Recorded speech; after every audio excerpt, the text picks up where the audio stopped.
Antonyms and synonyms. मैं अभी तक आप लोगों के लिए idioms, phrases, one word substitution की जो वीडियोज़ हैं ऑलरेडी ला चुकी हूँ। और आज का बहुत ही इम्पोर्टेंट टॉपिक है एंटोनिम्स एंड सिनोनिम्स। मोस्टली मैंने देखा है लोगों को जो एंटोनिम्स सिनोनिम्स की वीडियोज़ थी, जो कंप्यूटर स्टूडेंट्स हैं उनके लिए एक एक ही उन्होंने दे रखा है या दो दो दे रखा है। लेकिन मोस्टली जो कंपटीशन में पूछा जाता है वहाँ पर एक या दो से काम नहीं चलता। इसलिए मैंने सोचा कि क्यों ना मैं इसके ऊपर भी आप लोगों के लिए एक वीडियो बनाऊं, क्योंकि बच्चों को कम से कम 2 या 3 तो सिनोनिम्स और एंटोनिम्स का पता होना चाहिए, तभी वो एग्ज़ाम को फाइट कर पाएंगे। चलिए स्टार्ट करते हैं। फर्स्ट है हमारा अबेंडन। अबेंडन का मीन्स होता है त्याग देना, और इसका सिनोनिम्स होता है डिजर्ट या लीव। दोनों ही होते हैं। तो फ्रेंड्स, आपको अबेंडन मीन्स त्याग देना और सिनोनिम्स इसके बताए हैं सेम अर्थ, यानी डिजर्ट मीन्स भी त्याग देना होता है और लीव मीन्स भी त्याग देना होता है। इसका एंटोनिम्स है कीप, होल्ड एंड स्टे। इसके जो त्याग देना है, इसके मैंने तीन एंटोनिम्स आपको बताए हैं, keep, hold and stay. Keep means भी पकड़ना होता है, होल्ड मीन्स भी पकड़ना होता है और स्टे मीन्स भी रखना होता है। नेक्स्ट है फ्रेंड्स, देखिए अबेट। अबेट मीन्स होता है घटाना या कम करना, और इसका सिनोनिम्स होता है decrease, diminish and lesson. Decrease तो आपने ऑलरेडी सुन रखा होगा, डिक्रीज मीन्स भी कम करना होता है, डिमिनिश मीन्स भी कम करना और लेसन मीन्स भी घटाना होता है। और एंटोनिम्स होता है इसका इंक्रीज, एनलार्ज, प्रोलॉन्ग। फ्रेंड्स, मैंने देखिए इसके सिनोनिम्स और एंटोनिम्स में आपने देखिए एक का डिक्रीज और एंटोनिम्स इंक्रीज। तो इसकी एक जो ट्रिक है वो ये है कि मोस्टली जो मैंने वर्ड्स यूज किए हैं वो वही यूज किए हैं जहाँ जो आपको मोस्टली आप अपनी लैंग्वेज में यूज करते हैं, जिनका आपको पता होता है, लेकिन बस उसका मीन नहीं मालूम होता। जैसे कि डिक्रीज है, इंक्रीज है, डिमिनिश है, लेसन है, एनलार्ज, प्रोलॉन्ग। तो इसका एंटोनिम्स है इंक्रीज, एनलार्ज एंड प्रोलॉन्ग। इन तीनों का मीन्स होता है बढ़ाना।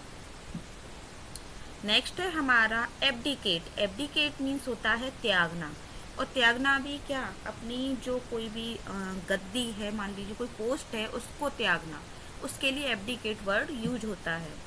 इसका सिनोनिम्स होता है give up, forsake and quite, और तीनों का इनका मीन होता है त्याग देना।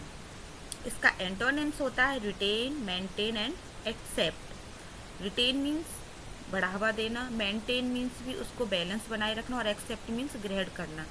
यानी तीनों का एक जैसा मीन, एक्सेप्ट मीन्स भी ग्रहण करना। हाँ, तीनों का जो मीन होता है वो मिलता जुलता होता है। नेक्स्ट है एबहॉर। एबहॉर मीन्स होता है घृणा करना, किसी से नफरत करना, और इसका सिनोनिम्स होता है hate, detest and dislike. Hate means घृणा करना, डिटेस्ट मीन्स भी घृणा करना, और डिसलाइक मीन्स भी नफरत करना। नेक्स्ट इसका एंटोनिम्स होता है love, like and adore. Love means प्यार, लाइक मीन्स पसंद करना, एडोर मीन्स बहुत ज़्यादा प्यार करना। फिफ्थ है एबॉलिश। एबॉलिश मीन्स होता है इसका एबॉलिश होता है समाप्त कर देना। समाप्त कर देना, किसी भी चीज़ को बिल्कुल भी फिनिश कर देना। तो इसका सिनोनिम्स होता है डिस्ट्रॉय, एब्रोगेट एंड एंड। इन तीनों का मीन होता है समाप्त कर देना। और एंटोनिम्स होता है इसका एस्टैब्लिश, क्रिएट एंड रीस्टोर। देखिए, जो भी एंटोनिम्स और सिनोनिम्स बताए थे मैंने आपको, मोस्टली देखिए अगर कोई भी टीचर्स ये कहता है कि इसकी शॉर्ट ट्रिक ये है, वो ट्रिक है, तो आप अगर एक एक आपको लर्न करवाना है तो कोई भी शॉर्ट ट्रिक्स यूज हो सकती है। लेकिन अगर कंपटीशन के पर्पज़ से आपको इस चीज़ को याद करना, अपने माइंड में रखना है, तो इसकी शॉर्ट ट्रिक्स नहीं है। उसके लिए आपको थोड़ा इस पर ध्यान देना है, इसको लर्न करना पड़ेगा। देखिए नेक्स्ट है हमारा एडोलसेंस। एडोलसेंस होती है किशोरा अवस्था, और इसका सिनोनिम्स होता है टीनेज, यूथरल एंड यंग। इन तीनों का मीन होता है किशोरा अवस्था। इसका एंटोनिम्स होता है एडल्ट, ग्रॉन एंड मैच्योर, और इसका मीन होता है बड़े हुए, ग्रॉन पूरी तरह डेवलप बच्चे, मैच्योर। नेक्स्ट है हमारा एड्यूलेशन। एड्यूलेशन का मीन्स होता है चापलूसी।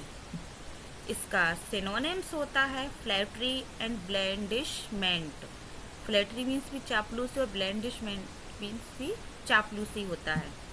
एंटोनिम्स होता है इसका rebuke, insult and reprimand. Rebuke means फटकारना, इंसल्ट मीन्स भी बेइज्जती करना, एंड रिप्रिमेंट यानी किसी चीज़ को दूर करना। नेक्स्ट है हमारा एडजेसेंट। एडजेसेंट मीन्स होता है कोई भी चीज़ सटी हुई होना, पास रखी होना एक दूसरे के।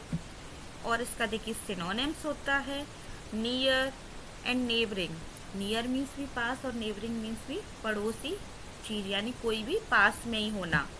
और इसका एंटोनिम्स होता है रिमोट, अवे, बियॉन्ड। रिमोट यानी दूर, अवे मीन्स भी दूर, और बियॉन्ड मीन्स भी दूर होना। नेक्स्ट है हमारा ऑथेंटिक। ऑथेंटिक मीन्स होता है विश्वसनीय। विश्वसनीय देखिए इसका सिनोनिम्स होता है certain, pure and true. Certain means भी निश्चित, प्योर शुद्ध, और ट्रू मीन्स सच, यानी कोई भी चीज़ विश्वसनीय हो। और इसका एंटोनिम्स होता है स्पोयस, अनसर्टेन एंड फॉल्स। देखिए दो तो आप यहीं से समझ गए होंगे, सर्टेन का अनसर्टेन दिया है, ट्रू का फॉल्स दिया है। और स्पोयस मीन्स होता है गलत। देखिए नेक्स्ट है हमारा ब्रॉड। ब्रॉड होता है यानी विस्तृत, और इसका सिनोनिम्स होता है एम्पल, लार्ज एंड वाइड। यानी एम्पल मीन्स भी बड़ा हुआ, लार्ज मीन्स भी बड़ा हुआ, और वाइड मीन्स भी बड़ा हुआ।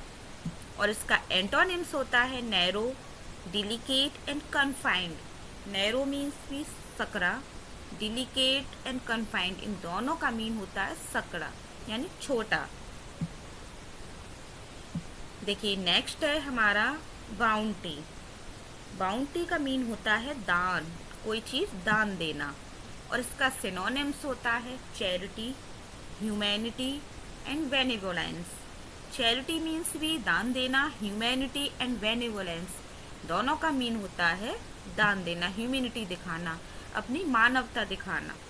और इसका एंटोनिम्स होता है माइजरलीनेस, स्टिंगनेस एंड कर्लीनेस। माइजरलीनेस यानी दया ना होना, स्टिंगीनेस, स्टिंग मीन्स होता है देखिए डंक मारना यानी क्रूरता होना, और कर्लीनेस मीन्स भी होता है घमंड होना। तो इन दोनों का अपोजिट मीन होता है, यानी आपके अंदर दया ना हो, घमंड हो, और बहुत ही ज़्यादा क्रूरता हो। नेक्स्ट है हमारा सिविल। सिविल का मीन्स होता है सभ्य, और इसका सिनोनिम्स होता है urban, gracious and polite. Urban means भी वो जो सभ्य समाज में रहने वाले लोग होते हैं उनको हम अर्बन बोलते हैं। पोलाइट विनम्र, और ग्रेसियस बहुत ही अच्छे सज्जन व्यक्ति। और इसका एंटोनिम्स होता है unsocial, uncivil and rude. Unsocial यानी असामाजिक, अनसिविल असभ्य, और र्यूड मीन्स भी बहुत ज़्यादा असभ्य पर्सन। देखिए नेक्स्ट है हमारा कन्फर्म। कन्फर्म मीन्स होता है प्रमाणित करना, और इसका सिनोनिम्स होता है ratify, verify and approve. Ratify और वेरीफाई एंड अप्रूव आपने दोनों वर्ड सुन रखे होंगे। दोनों का मीन होता है किसी भी चीज़ को प्रमाणित करना। रेटिफाई का मीन्स भी होता है उस चीज़ को सही साबित करना। एंटोनिम्स होता है इसका cancel, combat and destroy. Cancel उस चीज़ को ख़त्म कर देना, कॉम्बेट यानी प्रतिस्पर्धा करके इसको ख़त्म कर देना, और डिस्ट्रॉय मीन्स भी नष्ट कर देना। देखिए नेक्स्ट है हमारा कल्टीवेट। कल्टीवेट का मीन होता है खेत जोतना, यानी उपजाऊ चीज़ों को जोतना। और इसका सिनोनिम्स होता है till, work and plough. Work means काम करना, प्लो मीन्स जोतना, और टिल मीन्स भी वर्क करना यानी मेहनत करना। और इसका एंटोनिम्स होता है नेग्लेक्ट, कार्डिकेट एंड अपरूट। नेग्लेक्ट यानी उस चीज़ को अनदेखा कर देना, कार्डिकेट बिल्कुल भी ध्यान न देना, अपरूट उस चीज़ से दूर रहना। नेक्स्ट है हमारा एक्जर्सन। एक्जर्सन मीन्स होता है साहसिक यात्रा, और इसका सिनोनिम्स होता है जर्नी एंड टेम्परामेंट, वो सॉरी जर्नी एंड, जी हाँ, इसकी वो होती है यात्रा करना, एंड टेम्परामेंट, टेम्परामेंट यानी जाना। और नेक्स्ट इसका एंटोनिम्स है peace and quiet. Peace means भी शांति और क्वाइट मीन्स शांति, यानी एक जगह पर पड़े रहना। तो देखिए आज के जो एंटोनिम्स एंड सिनोनिम्स थे, इसकी सबसे अच्छी शॉर्ट ट्रिक यही है कि आप उन वर्ड्स को आपस में मैच कीजिए। जैसे कि यहाँ पर मैंने बताया था सिविल का, देखिए यहाँ पर पोलाइट का रूड, अर्बन का सोशल एंड अनसोशल दिया है, अनसिविल दिया है, अप्रूव का डिस्ट्रॉय है। तो इस तरीके से ये जो वर्ड्स हैं वो आपस में मिलते जुलते हैं, अपोजिट होते हैं। ऐसा नहीं है कि आप जब कंपटीशन तक पहुँचे हैं तो आपने वोकैब नहीं पढ़ी हो, आपने बहुत सारी वोकैब आपके माइंड में पड़ी हुई होगी, लेकिन क्या है कि आप उस चीज़ का मीन नहीं समझ पाते हैं। तो बस आपको यही करना है, आप इसको बार बार रटिए मत, लेके मत बैठिए। बस आप जब भी इसको लेके बैठें, आप एक दो बार इसको अच्छे से कंसंट्रेट करके बस इसको पढ़ना है, क्योंकि एंटोनिम्स और सिनोनिम्स लर्न कर नहीं किए जा सकते। इनको आप कंसंट्रेट करके पढ़ेंगे, आपके माइंड में अपने आप धीरे धीरे ये सेटअप होते जाएंगे। नेक्स्ट वीडियो भी मैं इसी की लेकर आने वाली हूँ, देखिए।